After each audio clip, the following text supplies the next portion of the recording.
તમને ઘઉંથી એલર્જી છે? હા, તો પહેલી વાર ગયા રેસ્ટોરન્ટમાં અને મંગાવી પોતાના માટે મસ્ત રોટલી, અને ખાતા જ થઈ ગયું મોઢું લાલ, આંખ સૂજી ગઈ, ચહેરો સૂજેલો, આંખો લાલ અને ખિસ્સું હલકું. બહાર આવી ગયા.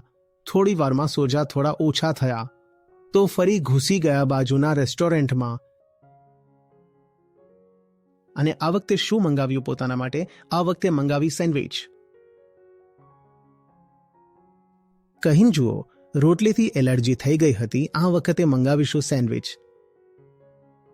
બેસ્યા, ખાધું, મોઢું સોજાવ્યું, ખિસ્સું હલકું કર્યું, ફરી બહાર આવી ગયા. હવે પોતાની નજરમાં થોડા હોશિયાર થઈ ગયા કે જુઓ, બે વસ્તુઓથી અમને એલર્જી છે,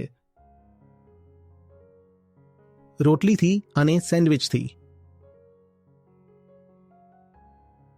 તો આ વખતે ગયા બીજી કોઈ જગ્યાએ.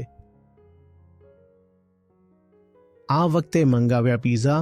ફરી મોઢું સોજાવ્યું, ફરી આંખો લાલ કરી અને ખિસ્સું હલકું. કહ્યું, આ જૂના અનુભવોથી કોઈ વાત બની નથી રહી, કોઈ નવો જ અનુભવ કરવો પડશે.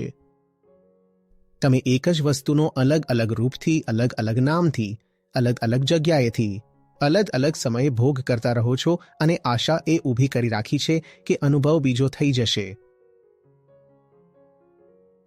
આશા નવી થઈ જાય છે, નિરાશા એક સરખી હોય છે.